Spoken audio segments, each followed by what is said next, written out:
Bienvenue sur l'Argus.fr et bienvenue au musée de la gendarmerie établi dans une caserne du 19e siècle à Melun en Seine-et-Marne. Le musée est reconnaissable à cet énorme fronton de 8 mètres de haut qui matérialise la grenade qui est notamment sur les ceinturons des gendarmes. Sachez que ce fronton a été réalisé en TQ Gold, une matière qui est similaire à celle de nos pièces de monnaie, notamment celle de 10 centimes. Mais plutôt que de parler de tout ça, ce que je vous propose, c'est de rentrer dans ce musée de 1200 mètres carrés à la rencontre des quelques véhicules qui y sont présentés. Suivez-moi.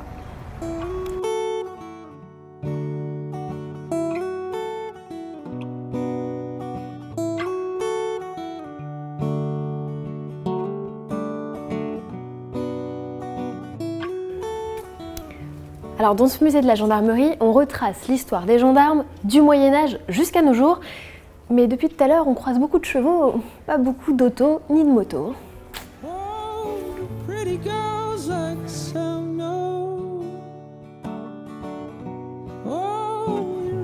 Ah.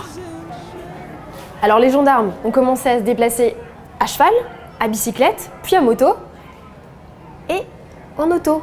Alors vous admettrez que ces voitures, elles sont un peu petites pour nous, mais ne vous inquiétez pas, puisque le musée de la gendarmerie nous a ouvert les portes de ses réserves. On y a rendez-vous dans quelques jours, alors suivez-nous pour la suite de la visite.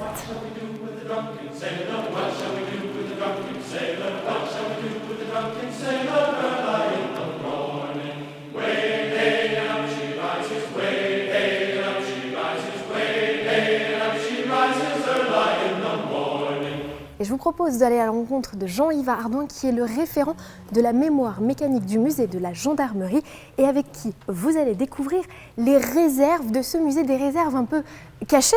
Bonjour Jean-Yves. Bonjour. Où sommes-nous aujourd'hui alors? Alors ici vous êtes à l'école de gendarmerie de Fontainebleau. Donc tous les véhicules de la mémoire mécanique du musée sont stockés ici. Parce qu'on ne peut pas les exposer malheureusement dans le musée. Non, malheureusement, on n'a pas assez de place et le bâtiment n'est pas prévu pour ça. Alors au sein de la mémoire mécanique, on a combien de véhicules? Près de 90, c'est bien ça? Alors c'est ça, 89 exactement, en comptant l'hélicoptère, le bateau, les véhicules à chenilles, les bus, et puis tous les véhicules légers que vous avez là. Alors je vous propose de commencer, d'entrer tout de suite dans le vif du sujet avec cette première voiture, Juva 4. Est-ce qu'on peut dire que c'est la première de la gendarmerie nationale? C'est la toute première voiture de gendarmerie affectée dans les brigades. D'accord. Donc chaque brigade avait à peu près une voiture, à peu près je dis à l'époque, et ça a été vraiment la première. Avant il y a eu la traction qui était un véhicule qui était prêté par l'armée de terre pour les gendarmes, mais celle-ci c'était vraiment la toute première voiture. On est en quelle année à peu près? On est dans les années 50-52. D'accord. Et on la retient, cette voiture, parce que c'est une voiture française, parce qu'il y a un contrat avec Renault déjà à l'époque? Du tout, non, c'était un petit fourgon assez sympa, facile d'entretien et qui pouvait adopter la radio de la gendarmerie, emporter 2, 3, 4 gendarmes. Ça dépendait du modèle, mais voilà. Donc en fait, vous nous parlez de radio, l'énorme antenne qu'on voit sur le toit, c'est l'ancêtre... Ça, c'est la base radio de l'antenne US à l'époque, puisque quand les Américains sont partis, ils ont laissé tout le stock de matériel à l'armée de terre et la gendarmerie en a profité. Donc tous les véhicules de gendarmerie étaient équipés de postes radio de l'armée de terre. Monsieur Ardouin, l'histoire continue, alors je vous propose de passer à la suivante, qui n'est plus une Renault. Non, c'est une Peugeot. Là, on est juste après, modèle 56-57. L'arrivée de la 203, donc première voiture de brigade qui peut emmener 5 à 6 gendarmes. D'accord. Suivant le modèle. Et avec radio intégrée, donc plus grosse encore que la Juva 4, avec l'antenne au banné.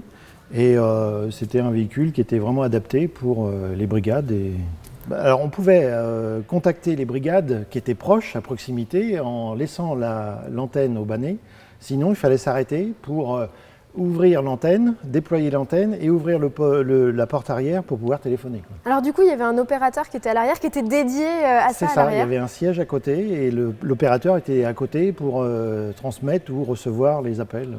Sincèrement, j'ai du mal à croire que 5 personnes, plus la radio, plus le matériel, puissent rentrer là-dedans. Si, ça arrivait à rouler. Ça plombait la voiture, mais c'était... mais on y arrivait. On y arrivait. Alors après Peugeot, est-ce qu'on fait dans le plus chic en disant qu'on va taper chez Simca? Qu'est-ce qui amène la gendarmerie finalement à choisir cette Simca à ronde pour intégrer les rangs? Je dirais le même problème que la 403, seulement c'était un véhicule plus restreint. Il était plus petit, donc peut-être plus maniable, peut-être plus qui pouvait rentrer partout, qui pouvait se faufiler partout, mais le même problème avec l'antenne, on retrouvait les mêmes problèmes. Là, il n'y avait plus d'opérateurs à l'arrière, donc il fallait vraiment s'arrêter pour téléphoner.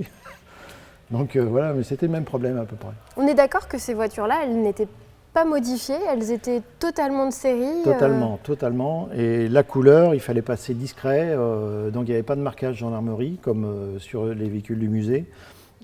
C'était noir ou bleu sombre. Voilà. D'accord, avec cette idée vraiment de faire dans le furtif. C'est ça, c'était un véhicule militaire. C'est vrai, ne l'oublions pas. Et combien il y avait de véhicules à peu près qui circulaient en France ? À l'époque, on ne peut pas trop dire. À l'instant T, aujourd'hui, il y en a 33 000. 33 000, d'accord. Oui, à l'instant T. Mais maintenant, à l'époque, c'était restreint. Il y avait 4 400 brigades, il fallait compter un véhicule par brigade. Donc vous voyez, on était sur l'ordre de à peu près 5 000 véhicules, quoi. 500 500 véhicules. Et aujourd'hui, est-ce qu'on sait ce que sont devenus ces véhicules ou on a perdu un peu leurs traces ? Ils ont tous été réformés. Alors peut-être qu'il en subsiste quelque part, qui roulent encore et que ce sont des anciens gendarmeries. Peut-être, mais là, on ne peut pas dire. Monsieur Ardouin, tous les véhicules qu'on peut voir ici au sein de vos réserves, ce sont des véhicules qui viennent d'où, qui proviennent d'où ? Et est-ce que c'est vous qui les avez tous trouvés ? Alors non, je ne les ai pas tous trouvés. En 98, il y a un lieutenant-colonel qui a donné l'impulsion pour garder des modèles. La première, c'était la Juva 4, justement. Et tout est parti de là, en fait. Et moi, maintenant, depuis, je récupère des modèles qui sont en unité et que je rapatrie pour la petite histoire du véhicule pour le musée et les années à venir. Et donc, du coup, vous êtes en constante recherche ? Toujours. Donc, je recherche à travers toute la France. Donc appel aux internautes, s'ils croisent des véhicules de la gendarmerie à vendre, en fait, il faut venir vous taper au carreau en voilà, vous disant... pourquoi pas, oui. Alors, on est à côté d'un véhicule, j'ai presque envie de dire emblématique, parce qu'on l'a beaucoup vu, alors peut-être plutôt au sein de la police, mais aussi au sein de la gendarmerie, c'est l'estafette ? Celle-ci, pas trop la police, c'était plutôt le J7, la police, le J7, le J9, mais l'estafette, oui, c'est emblématique de la gendarmerie, elle et puis la 4L. Donc il y a eu à peu près 13 000 modèles d'estafette en gendarmerie pour 14 000 Renault 4. Donc vous voyez à peu près Et dans les années 70-80, on trouvait principalement ce genre de véhicule. Donc elle emmenait 8 gendarmes d'un coup, avec tout le matériel de brigade derrière. Vous aviez la tablette escamotable pour mettre la machine à écrire, le poste radio, enfin c'était vraiment le petit bureau qui s'en allait, quoi. Et donc du coup, il n'y avait qu'une seule configuration d'estafette ? C'est ça. D'accord. Ça a été que ça. Et de 59 du début de la création de l'estafette jusqu'en 81, ça a été toujours le même modèle, la même enveloppe. Il n'y a que le moteur qui a changé, certains des pare-chocs, certaines calendes, tout ça. Dans quelle situation on pouvait croiser finalement cette estafette ? C'était des accidents ou c'était pour mettre des PV ? C'était... La brigade, les patrouilles, les recherches de renseignements, les accidents, oui, c'était tout. Alors pour les accidents, il y avait ce fameux feu de travail de nuit, pour les accidents de nuit, et on déployait ça sur le côté de l'estafette, et ça éclairait comme si on était en clair de lune, quoi, en fait. On parlait de l'estafette, vous nous avez évoqué le cas de la 4L. Alors cette 4L-là, j'ai bien compris qu'elle ne faisait pas partie de la gendarmerie, malgré ce petit autocollant. Voilà. Quelle est son histoire à cette 4L ? C'est un don. C'est un gentil monsieur qui nous a donné son véhicule, et donc il a intégré le musée de la mémoire mécanique. Alors, dans le temps normal, c'est prévu pour les pièces détachées. D'accord. Mais elle a un petit intérêt, peut-être qu'on va la restaurer gendarmerie. Elle a un intérêt parce que c'est une génération spéciale. Et la phase 2 avec la deuxième calandre, donc ça peut être intéressant, modèle 73. Pour le cas, celle-là, elle est de mai 68. Ça s'invente pas. Un signe. Oui. Alors, les 4L, il n'y a pas eu que des versions entre guillemets civilisées, il y a aussi eu des versions Simpar qui avaient, eux, une carrière spécifique. Il y a eu 735 Renault 4L Simpar, donc la version 4x4 de la 4L. Elles étaient en unité montagne ou en unité à relief. C'est joliment dit. Ouais. Et donc, elles exerçaient un peu des véhicules tout-chemin, mais toujours véhicules de patrouille, de brigade. Toujours. Il y avait une question qu'on a posée la dernière fois sur notre vidéo sur l'exposition de la 4L, que je vous invite d'ailleurs à aller voir si vous ne l'avez pas vue.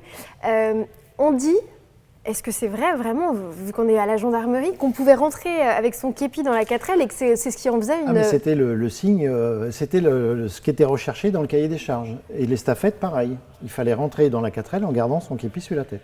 J'en profite parce qu'on est devant cette 4L. On était sur du noir et d'un seul coup, on passe au bleu.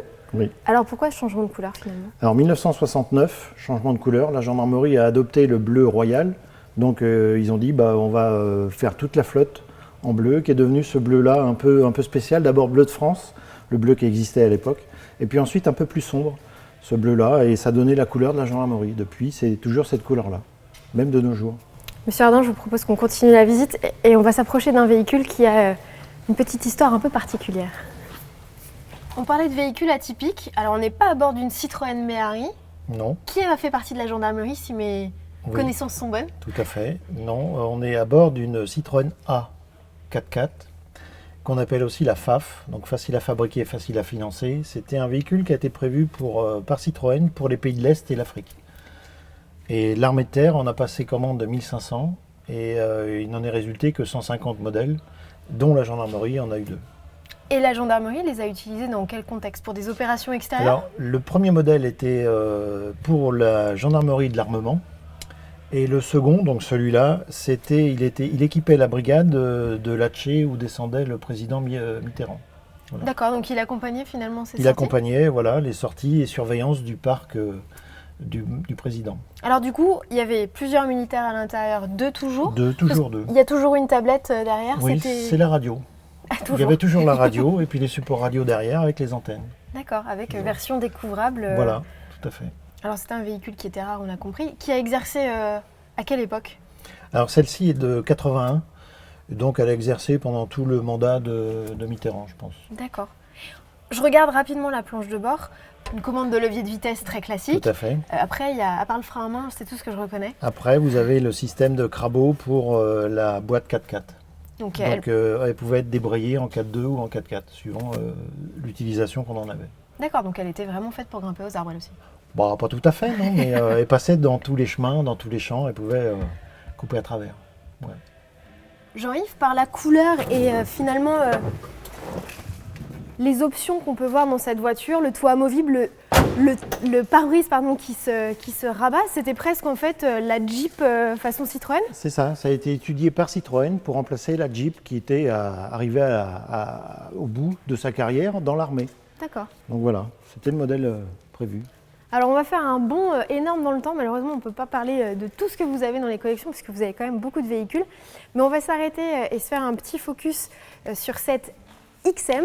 Donc là vous avez le modèle du patron du GIGN, puisque c'était un véhicule qui servait au GIGN, donc véhicule alerte 1, c'était la voiture du patron avec une petite particularité, elles ont été rallongées à l'arrière de 18 cm par du Risotti.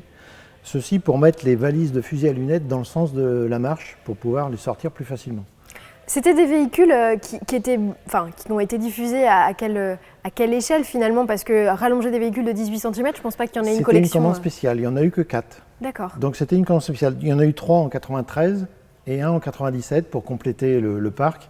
Mais c'était vraiment des commandes spéciales. Et on est d'accord que c'est pas parce que c'était le GIGN qu'il y avait un moteur différent à l'intérieur? Ah non, du tout, c'est le PRV 150 chevaux qu'on trouve dans l'Alpine, c'est exactement le même, et c'était un avion de chasse, quoi.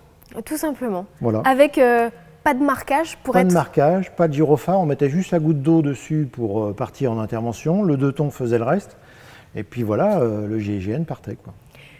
Quand ces voitures, elles ont fini leur carrière au sein des escadrons, je ne sais pas si ça s'appelle comme ça, je n'ai pas le terme, mais du groupe, voilà. Elles sont directement mises au domaine, elles sont revendues. Elles sont vendues au domaine. Tous les véhicules de gendarmerie en fait passent par le domaine. Donc ils sont tous vendus au domaine, sauf celui-ci qui a été préservé pour le musée et qui est resté au musée, qui restera au musée. Donc voilà, mais sinon tout est vendu au domaine. Monsieur Ardant, il n'y a pas finalement que des véhicules exceptionnels au sein du musée de la gendarmerie.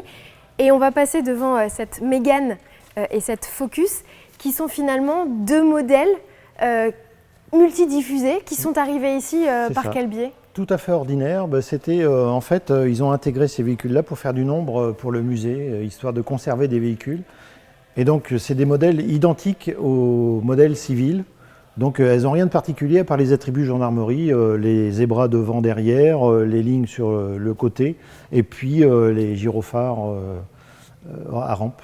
Donc, et aujourd'hui, elles sont remplacées par quoi? C'est Mégane et Focus? Aujourd'hui, ce modèle-là serait plutôt remplacé par les 5008, ou alors les dernières Renault Mégane, qu'on trouve encore en unité. Merci, Monsieur Ardant. Merci à vous. Alors ce que je vous propose, c'est de continuer la visite puisqu'il y a de nombreuses autres pépites au sein des réserves du musée de la gendarmerie et notamment des véhicules insolites que va vous présenter Benjamin Defay. Et pour ceux qui sont plutôt amateurs de brigades rapides d'intervention, les fameux véhicules de la BRI, je vous propose de les découvrir en compagnie de Didier Rick. Et ça, ce sera très prochainement diffusé sur l'Argus.fr et la chaîne YouTube. À très bientôt!